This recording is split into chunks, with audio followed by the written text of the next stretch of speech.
Greetings everyone, welcome to commerce classes. और आज हम सीखेंगे sale of asset.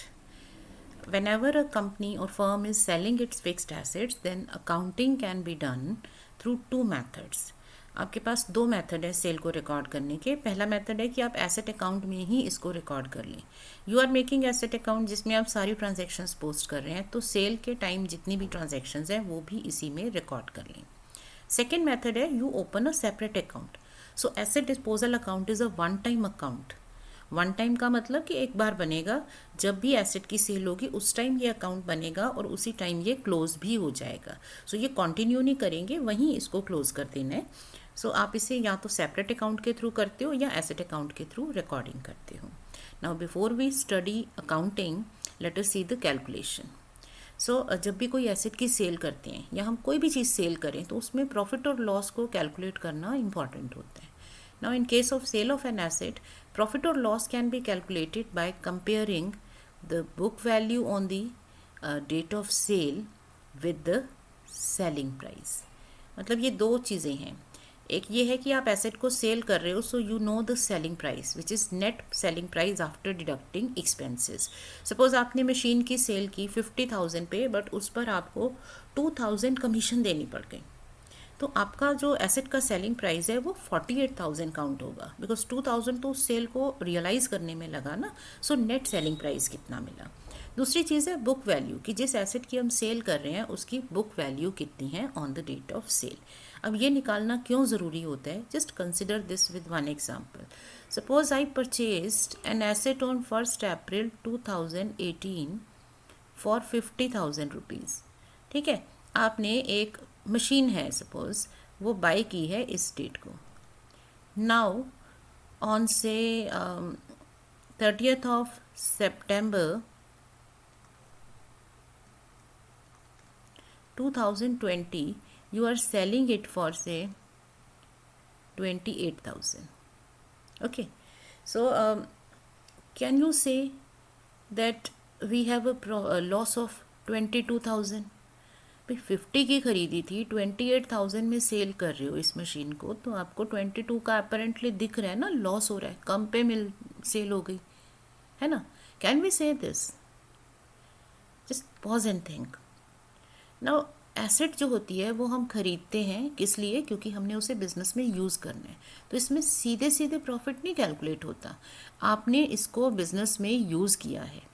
That means ये 2018 अप्रैल से लेके 30th सितंबर तक, मतलब आप कह लीजिए 2.5 ईयर, 2.5 ईयर आप इस एसेट को यूज़ करते हैं। तो ये ऐसी एसेट थोड़े ना हो गई, ये तो न्यू एसेट थी ना जब खरीदी थी। इस डेट को तो ये एसेट पुरानी हो चुकी है, समझ रहे हो।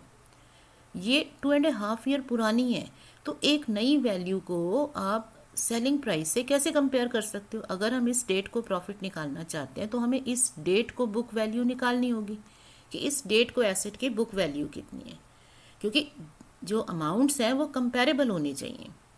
आज अगर मैं 50,000 आपको दूं और मैं 3 साल बाद आपसे बोलूं कि आप मुझे से 50,000 वापस कर देना, अब इसमें मेरा फ़ायदा है या नुकसान है बताओ। अब 3 साल अगर मैं आपको पैसा देती हूँ तो मैं अपना इंटरेस्ट लूज़ नहीं कर रही हूँ, है ना। सिमिलरली जब एक एसेट आपने बिजनेस में यूज़ कर ली तो आपने उसकी वैल्यू को यूज़ किया है, आपने उसे 2.5 ईयर यूज़ किया है, तो उसका डेप्रिसिएशन सॉल्व करना बनता है। आपको उसकी बुक वैल्यू कैलकुलेट करनी है जिस डेट को सेल हो रही है। तो बुक वैल्यू कैसे कैलकुलेट होती है, डेप्रिसिएशन माइनस करके। मान लो डेप्रिसिएशन का रेट है 10% पर एनम, ठीक है। अभी सपोज हम SLM पे डेप्रिसिएशन ले रहे हैं, तो आप यहाँ तो 1 बाय 1 चलो। फर्स्ट ईयर में 5,000 45,000 बचा, फिर 5,000 40,000 बचा, और ये फर्स्ट ईयर हुआ, सेकंड ईयर हुआ, और ये थर्ड ईयर में जब 6 मंथ्स यूज़ किया आपने, तो आपने 6 मंथ्स मतलब हाफ डेप्रिसिएशन, तो 5% हो जाएगा इसका 2,500, ठीक है ना। SLM का मतलब होता है कॉस्ट पे डेप्रिसिएशन। सो हर बार इसी का 10% 10% और फिर हाफ ईयर का 5% ले लिया। सो इसकी बुक वैल्यू आ गई 37,500। सो रियलिटी में आपको कितना लॉस हो रहा है, कितने कम पे इसकी सेल हो रही है, 9,500 पे। सो लॉस ऑन सेल है 9500। ठीक है ना। अब अगर यही WDV मेथड अप्लाई कर रहे होते तो फर्स्ट ईयर में 5000, नेक्स्ट ईयर में इसका डेप्रिसिएशन 4500, समझ रहे हो। फिर उसके बाद जो बुक वैल्यू बचती उसका आप 10% फॉर 6 मंथ्स लेते, मतलब 5%, तो उसकी वैल्यू ऐसे कट के आपके पास लॉस बुक वैल्यू आती, फिर कंपेयर करके लॉस आता। सो जो book value on the date of sale है ये कैसे निकालते हैं, कॉस्ट प्राइस उस एसेट की minus depreciation up to the date of sale. जिस डेट को आप सेल कर रहे हो उस डेट तक का डेप्रिसिएशन, टोटल डेप्रिसिएशन लेने। अब कई बार हमें क्या कॉस्ट नहीं दे रखी होती, हमें दे रखा होता है एसेट की बुक वैल्यू। मान लो ये जो एसेट है आपने 1 अप्रैल 2018 को बाय की थी 50,000 की, ठीक है, और 1 अप्रैल 2020 को जब आप इसको सेल कर रहे हो, जिस ईयर में इसकी बुक वैल्यू है, सपोज ये हमें गिवन है, ठीक है, 32,000। ओके, अब आप इसको सेम क्वेश्चन 30 सितंबर को इसको सेल कर देते हो 28,000 पे। स्टिल कैन यू से कि हमारे पास 4,000 का लॉस है? अभी भी नहीं कह सकते। क्यों? क्योंकि ये डेट्स कंपैरेबल नहीं है, डेट्स अलग अलग हैं, तो हमें प्रॉफिट और लॉस सेम डेट पर सॉल्व करना है। तो अगर सेल 30 सितंबर को हो रही है तो बुक वैल्यू भी इसी डेट की चाहिए। तो कितना आपको डेप्रिसिएशन प्रोवाइड करना है? 1 अप्रैल से लेके यहाँ तक 6 मंथ्स का डेप्रिसिएशन और प्रोवाइड करना है। मान लो यहाँ पर डेप्रिसिएशन का रेट है 20% पर एनम WDV का मतलब रिटर्न डाउन वैल्यू, तो इसका डेप्रिसिएशन आ गया 3200, 10% आ जाएगा ना 6 मंथ्स का। सो आ गई वैल्यू 28,800, तो आपका लॉस सिर्फ 800 है। सो समझ रहे हो, हमें प्रॉफिट और लॉस जो सॉल्व करना होता है वो किस तरह से करते हैं, book value on the date of sale and selling price को कंपेयर करके। तो जैसे भी क्वेश्चन में इंफॉर्मेशन दे रखी है, आपको सेल जो हो रही है उस डेट को बुक वैल्यू कैलकुलेट करनी है। अब अगर बुक वैल्यू कम है, सेलिंग प्राइस ज़्यादा है, ज़्यादा पे बेच रहे हो, जैसे यहाँ पर सेलिंग प्राइस 28 की जगह सेलिंग प्राइस होता से 30,000, तो आप क्या कहते कि जी हमारी एसेट की वैल्यू है 28,800 and I am able to sell it for 30,000, मैं तो ज़्यादा पे बेच रहा हूँ, मुझे प्रॉफिट है। इसका मतलब आपके पास है प्रॉफिट। अगर सेलिंग प्राइस ज़्यादा है तो प्रॉफिट है, लेकिन अगर बुक वैल्यू ज़्यादा है, बुक वैल्यू मतलब जितनी एसेट की कॉस्ट अभी अनएक्सपायर्ड है, जो अभी आपने यूज़ नहीं की है, इस एसेट की इतनी कॉस्ट बचती है, और आप अगर इसको कम पे सेल कर रहे हो, जैसे इस प्रेजेंट केस में 28,000 पे सेल कर रहे हो, तो आपके पास हो जाएगा लॉस। ठीक है, तो हमें ये जो कैलकुलेशन है ये पहले ही करके रख लेनी है। अब इस कैलकुलेशन में हमारे पास 3 चीज़ें आती हैं, देयर आर 3 अमाउंट्स जो हमें रिकॉर्ड करने हैं। पहली क्या चीज़ है? Selling price. आपने एसेट को सेल किया तो सेलिंग प्राइस आएगा। दूसरा क्या है? जब आप एसेट को बुक वैल्यू पे लेके आ रहे हो। अब जो पास्ट ईयर्स में हो चुका, जैसे 2018 का डेप्रिसिएशन, 2019 का डेप्रिसिएशन, वो तो बुक्स में आ चुका होगा, है ना। आप जब मशीनरी अकाउंट बनाते हो या किसी भी एसेट का अकाउंट बनाते हो, हर साल उसका डेप्रिसिएशन प्रोवाइड करते हो, तो लास्ट ईयर्स के डेप्रिसिएशन तो ऑलरेडी रिकॉर्डेड हैं। तो हमें क्या करना है? हमें एसेट को लेके कहाँ तक आना है? Bringing fixed asset sold to its book value on the date of sale. उसको सेल की डेट तक का वैल्यू लेके आनी है, which implies provide depreciation for period of use. जो आपने इसको यूज़ किया है करेंट ईयर में, उतना डेप्रिसिएशन और प्रोवाइड करो। पिछला बुक्स में लिखा हुआ है उसको दोबारा से रिकॉर्ड नहीं करना है, मतलब अकाउंट नहीं करना है, क्योंकि वो हमारे पास है, कैलकुलेशन होगी, लेकिन प्रोवाइड जो करेंगे वो करेंट ईयर का होगा। और थर्ड थिंग होगी प्रॉफिट और लॉस ऑन सेल। तो ये 3 चीज़ें हमें क्लियरली पता होनी चाहिए और इनकी रिकॉर्डिंग करेंगे। जैसे इस केस में सेलिंग प्राइस है 28,000, ठीक है ना। अब आपके पास सेलिंग प्राइस है 28,000, ठीक है। अब बुक वैल्यू तक लाने में 5,000 पहले से प्रोवाइडेड है, ठीक है। अभी हमें क्या करना है? सिर्फ ये और प्रोवाइड करना है 2,500, और लॉस आ जाएगा 9,500। इस एग्जाम्पल को लें तो भी आपके पास सेलिंग प्राइस है 28,000, डेप्रिसिएशन जो इस ईयर में देना है 3,200 और लॉस आएगा 800। ये 3 फिगर्स कैलकुलेटेड होने चाहिए, फिर उनकी वर्किंग होती है। एंड जो पिछले डेप्रिसिएशन है जो 50 से 32 तक आया, इसे दोबारा से रिकॉर्ड नहीं करेंगे। कैलकुलेशन हो सकता है हम कर रहे हों, ठीक है ना, लेकिन हम इसे रिकॉर्ड नहीं करेंगे क्योंकि ये ऑलरेडी रिकॉर्डेड है। ठीक है, ये हमारी बुक्स में पहले से एंटर्ड है। आप अकाउंट बना रहे हो अब तक, देखो आप हर साल डेप्रिसिएशन प्रोवाइड कर रहे हो। सो ये कैलकुलेशन हमें कर लेनी है, और याद रखो कैलकुलेशन कब करनी है, on the date of sale. जब आप डेट ऑफ सेल डाल के कैलकुलेशन करोगे ना, तो गलती नहीं होगी कि हमारा we could not provide depreciation या हम भूल गए, होगा ही नहीं। और एक और चीज़ इसमें याद रखनी है, डेप्रिसिएशन का रेट अगर पर एनम दे रखा होता है तो हम मंथ वाइज डेप्रिसिएशन चार्ज करते हैं, ठीक है। और अगर डेप्रिसिएशन का फ्लैट रेट है, मतलब पर एनम नहीं है, तो फिर फुल डेप्रिसिएशन। क्योंकि अगर कोई ये आपको कहता है कि आपको 10% पर एनम देना है, तो फिर मंथ का ध्यान रखोगे। बट इफ़ समबडी सेज कि तुम्हें 10% इंटरेस्ट देना है, तो आप उसे क्या कह सकते हो कि मैंने तो हाफ ईयर का अमाउंट लिया था। ही विल से मैंने तुम्हें 10% बोला था, पर एनम नहीं बोला था, ठीक है। सो पर एनम का ध्यान रखना। पर एनम है तो मंथ वाइज कैलकुलेशन होगी, अदरवाइज फुल डेप्रिसिएशन। जैसे यहाँ अगर मान लो ये 20% के साथ पर एनम नहीं दिया होता, तो इसमें डेप्रिसिएशन फिर 3,200 नहीं होता, 6,400 होता। सो ये कुछ कैलकुलेशंस के जो मेन पॉइंट्स हैं which I had discussed in the beginning of calculation of depreciation, so उनको ध्यान रखो, ठीक है। तो ये आ जाएंगी कैलकुलेशंस। अब आ जाती है accounting.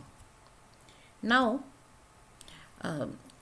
Let us solve some questions और फिर हम करेंगे accounting. So plant was purchased on 1st April 2016 for 12,000. It is sold on 1st July 2019. You are required to calculate the book value, okay, and the total depreciation till date. Depreciation का rate है 10% on WDV और SLM, तो दोनों तरह से करना है इसको सॉल्व। अब यहाँ पर क्या हो रहा है, एसेट की वैल्यू दे रखी है 1 जनवरी को, हमें ईयर नहीं बता रखा कि ईयर कब से कब तक है, ठीक है। हम इसमें कैलेंडर ईयर भी ले सकते हैं, हम इसमें फाइनेंशियल ईयर भी ले सकते हैं। अब मान लो कैलेंडर ईयर लेते हैं, तो ये 2016 आपने पूरा यूज़ किया, 2017 पूरा यूज़ हुआ एसेट का, 2018 यूज़ हुआ, और 2019 में कितना यूज़ किया, जुलाई में सेल कर रहे हो तो 6 मंथ्स, ठीक है। तो टोटल कितना हो गया, फर्स्ट ईयर में 10%, फिर 10%, फिर 10%, और इस ईयर में क्योंकि ये रेट पर एनम है तो 6 मंथ्स का कितना हो जाएगा, 5%। सो अगर हम SLM मेथड लेते हैं, ठीक है, SLM मेथड में हमारा डेप्रिसिएशन कितना हो गया, टोटल डेप्रिसिएशन हो गया 35% ऑफ कॉस्ट, क्योंकि SLM मेथड में कॉस्ट पर डेप्रिसिएशन लगता है। सो आप 35% ऑफ 12,000 निकाल लोगे, सो बुक वैल्यू आ जाएगी कॉस्ट लेस टोटल डेप्रिसिएशन, ठीक है। ये हम डायरेक्ट कर सकते हैं। इसकी जगह अगर आप चाहो तो आप इसमें इस तरह भी लिख सकते थे, 12,000 को अब डेप्रिसिएशन दो 2018 का 10%, फिर डेप्रिसिएशन, अब ये 1119 की वैल्यू आ गई। अब नेक्स्ट ईयर का डेप्रिसिएशन SLM में कॉस्ट पे जाते हैं डेप्रिसिएशन, सो हर बार 1200 डेप्रिसिएशन होगा। अब ये 20th को वैल्यू आ गई, फिर डेप्रिसिएशन दो, है ना। तो ये हमने शॉर्टकट में कर दिया।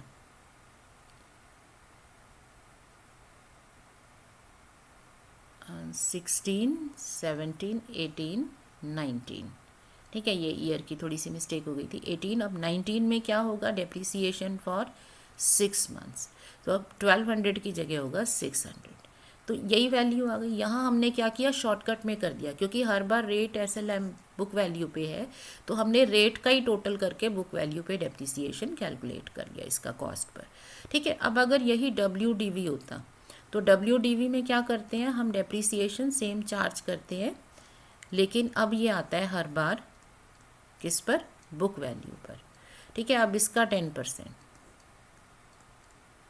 सो बेसिकली हर बार क्या हो रहा है कि 10% डेप्रीसिएशन चार्ज हो रहा है, 90% वैल्यू बच रही है, फिर इसका 10% चार्ज हुआ, ठीक है, और इसकी 90% वैल्यू बची। अब ये जो वैल्यू है 90% बची, ये पिछली वैल्यू का 90% है। सो इस तरह से हम चार्ज करते हैं। नेक्स्ट ईयर, लास्ट ईयर में क्या होगा, क्योंकि 6 मंथ्स का है तो 5% कह लो, या आप जब 10% इंटू 6/12 करेंगे, ठीक है ना, तो 5% डेप्रिसिएशन का इफेक्टिव रेट हो जाएगा। सो इस तरह से आप इसकी वैल्यू सॉल्व कर सकते हो, विच इम्प्लाइज बुक वैल्यू कितनी आ जाएगी, आप इसको सॉल्व करेंगे। अब WDV में शॉर्टकट मेथड क्या होता है, 12,000, पहली बार जब डेप्रिसिएशन चार्ज किया तो वैल्यू कितनी बची, 1 माइनस 10%। सेकेंड ईयर में डेप्रिसिएशन चार्ज किया, अगेन आपकी 1 माइनस 1 मतलब 100% में से 10%, तो ये अपने आप लास्ट ईयर में 5% इफेक्टिव रेट पड़ा था, तो बुक वैल्यू डायरेक्टली भी कैलकुलेट हो जाती है, 90%, 90%, 90% इंटू 95%। सो ये बुक वैल्यू सॉल्व करने का तरीका है। ओके, सो बुक वैल्यू आपकी, अगर आप WDV मेथड जो अप्लाई कर रहे हो तो फर्स्ट ईयर में 90% वैल्यू बचेगी, इस तरह से ये वैल्यूज़ बचेंगी, तो ये ending value, book value on the date of sale आ जाएगी। ठीक है, सो आपका टोटल डेप्रिसिएशन जो है वो आ गया 3869, डेप्रिसिएशन कैलकुलेट हो गया, है ना। और SLM में अगर हम करते हैं तो ऐसे, जैसे मैंने आपको बताया, आप या तो डायरेक्ट बुक वैल्यू निकाल लो कि 100% में से 35% डेप्रिसिएशन चार्ज हो गया, जो मैंने यहाँ 35% किया ना, इसका मतलब 65% वैल्यू बची है। अगर आप 35% काट रहे हो तो 65% बच रहा है ना, तो आप बुक वैल्यू डायरेक्ट भी कैलकुलेट कर सकते हो। और अगर हम किसी क्वेश्चन में ऑलरेडी अकाउंट्स बना रहे हैं तो फिर हम इसी तरह से इस सीक्वेंस में कैलकुलेशन करते जा सकते हैं। So it is up to us, ठीक है ना। सो हमने यहाँ पे फोर्थ ईयर में देखो 5% डेप्रिसिएशन लिया, क्यों, क्योंकि 6 मंथ्स का डेप्रिसिएशन था, तो इफेक्टिव रेट हो गया 5%। ओके, अब नेक्स्ट क्वेश्चन क्या है, written down value of an asset is this much, depreciation is charged, ये वैल्यू है 1 अप्रैल को, ठीक है। Depreciation is charged 10% WDV, diminishing balance method, 10% पे चार्ज करते हैं, ठीक है। Find out the initial cost of the asset which was acquired on 1 January 2016 and if it is sold at the 50% of the original cost on this date, मतलब इस date को, इसी date को, सेम डेट को अगर आप इसको cell कर रहे हो कितने पे, 50% ऑफ कॉस्ट, तो हमें अगर सेलिंग प्राइस निकालनी है तो हमें कॉस्ट पता होनी चाहिए। तो कॉस्ट कैसे सॉल्व होगी, हमें शॉर्टकट पता है ना, अगर आप डेप्रिसिएशन का रेट 10% ले रहे हो तो कितने ईयर्स पास हो गए हैं आपकी एसेट को, एसेट एक्वायर हुई थी 1 जनवरी को, सो 1 जनवरी 2016 से लेके 1 अप्रैल 2019 तक कितने ईयर्स पास हो गए, 16, 17, 18 और 19 में कितने, 3 मंथ्स, ठीक है। तो डेप्रिसिएशन कितना कितना लगा होगा, 10%, 10%, 10%, और यहाँ क्योंकि 3 मंथ्स है तो यहाँ पर सिर्फ 2.5%, 3 मंथ्स का मतलब क्या है, 3/12, पूरे ईयर में 12 मंथ्स होते हैं, तो आपने 1/4 डेप्रिसिएशन देना है। सो इफेक्टिवली लास्ट ईयर में 2.5% डेप्रिसिएशन। तो हमें ये पता है बुक वैल्यू क्या होती है, cost price into 1 minus depreciation, मतलब 90%, नेक्स्ट ईयर भी 90%, नेक्स्ट ईयर भी 90%, और उसके नेक्स्ट ईयर में 97.5% वैल्यू बचेगी, ठीक है। तो बुक वैल्यू है 16,621 is equal to cost price into all this, तो ये सारे यहाँ। So after the calculation cost कैसे सॉल्व हो गई, कॉस्ट हो गई एज आई एक्सप्लेन्ड यू कि बुक वैल्यू है कॉस्ट प्राइस इंटू 90%, 90%, 90%, और लास्ट ईयर में 1/4, क्योंकि आपने एसेट को 4 मंथ्स ही यूज़ किया है ना, सो 3 मंथ्स, सॉरी, सो 1/4, ठीक है। तो ये आ जाएगी कॉस्ट। सो सेलिंग प्राइस कितनी हो जाएगी, सेलिंग प्राइस कही है 50% of the cost, so selling price हो गई 50%। और क्योंकि बुक वैल्यू हमें दे रखी है कितनी 16,621.2, तो आपके पास क्या हो गया लॉस, क्योंकि एसेट आपकी कम पर सेल हो रही है, लॉस आ जाएगा। So this way we make the calculations. अब लास्ट एक और एग्जांपल है, a plant was purchased on 1/1/2017, इस डेट को आपने इसे खरीदा, इसकी सेल कर रहे हो 1 जुलाई को 62,000 की, and you paid 2,000 as commission on sale. That means जो इसका इफेक्टिव सेलिंग प्राइस है वो हो गया 60,000। कैलकुलेट प्रॉफिट और लॉस ऑन सेल, डेप्रिसिएशन का रेट है 12% पर एनम ऑन WDV। तो बुक वैल्यू कैसे सॉल्व होगी, आपके ओरिजिनल कॉस्ट है 90,000, अब हम डायरेक्ट करेंगे, बिल्कुल टेबल नहीं बना रहे हैं, ठीक है। 12% अगर डेप्रिसिएशन चार्ज करते हो, रिटर्न डाउन वैल्यू है ना, तो हर बार वैल्यू गिरेगी। सो 12% अगर आपने डेप्रिसिएशन चार्ज किया तो फर्स्ट ईयर के बाद इसकी वैल्यू कितनी बचेगी 88%, ठीक है। नेक्स्ट ईयर क्या होगा, 17 है ना ये ईयर, 2017 से लेके 19 तक कितना टाइम बीत गया, 2017, 2018 और 2019 में 6 मंथ्स। सो फिर 2018 में भी 88% वैल्यू बचेगी, 2019 में क्या होगा 6% डेप्रिसिएशन का, 6 मंथ्स का डेप्रिसिएशन का मतलब है 6% हाफ ईयर का ना। सो आपका 6% डेप्रिसिएशन, सो 94% वैल्यू बचेगी। सो ऐसे बुक वैल्यू सॉल्व हो जाएगी और प्रॉफिट और लॉस कैलकुलेट हो जाएगा, ठीक है ना। ये आ गई बुक वैल्यू, तो प्रॉफिट और लॉस आ गया, loss on cell, selling price 62 है और आप इसको सेल कर रहे हो 65,000 समथिंग पे। So you are able to sorry, इसकी बुक वैल्यू है 65,000, सो आप इसे कम पे सेल कर रहे हो। If you are selling it at lesser price you have loss on sale. So in any question we will be calculating loss on sale and depreciation, ये calculations हमें करके रखनी है, ठीक है। अब उसके बाद आ जाते हैं वर्किंग पर। Now accounting for sale of asset includes 3 things, sale price, charging of depreciation up to the date of sale. अब इसमें याद रखो पुराने ईयर्स का डेप्रिसिएशन चार्ज हो चुका है, सो हम अकाउंटिंग जो करेंगे करेंट ईयर के लिए करेंगे, ठीक है। उसके बाद प्रॉफिट और लॉस, सो 3 चीज़ें रिकॉर्ड करनी है हमें यहाँ पर, okay. Now what are the accounts to be prepared, क्योंकि अब हमारे पास एक ही क्वेश्चन करने के डिफरेंट मेथड्स हैं। देखो जब आप सेल रिकॉर्ड करते हो, so as I explained you, sale को रिकॉर्ड करने के वी हैव 2 मेथड्स। कौन से 2 मेथड्स हैं, without asset disposal account and with asset disposal account, ठीक है ना। ये 2 मेथड हैं इसको रिकॉर्ड करने के। दूसरी तरफ डेप्रिसिएशन जो है उसको भी रिकॉर्ड करने के 2 मेथड्स हैं। सो अक्रॉस हमारे पास 4 टाइप ऑफ अकाउंटिंग हो गई, कि अगर हमें क्वेश्चन में कुछ नहीं दे रखा तो हम कहेंगे without provision and without asset disposal account. अब जब आप विदाउट प्रोविजन करते थे, ठीक है, या विद प्रोविजन, तो हमारे पास अकाउंट बनता था एसेट अकाउंट, और विद प्रोविजन में एसेट और प्रोविजन अकाउंट, ठीक है। तो जब आप एसेट में सेल में कोई एक्स्ट्रा अकाउंट नहीं बना रहे हो तो हमारे यही अकाउंट बनेंगे, क्योंकि सेल की एंट्री इसी अकाउंट में रिकॉर्ड हो जाएंगी। बट अगर आप एक एसेट डिस्पोजल अकाउंट बनाते हो तो हमारे अकाउंट्स में एक नया अकाउंट और ऐड हो गया।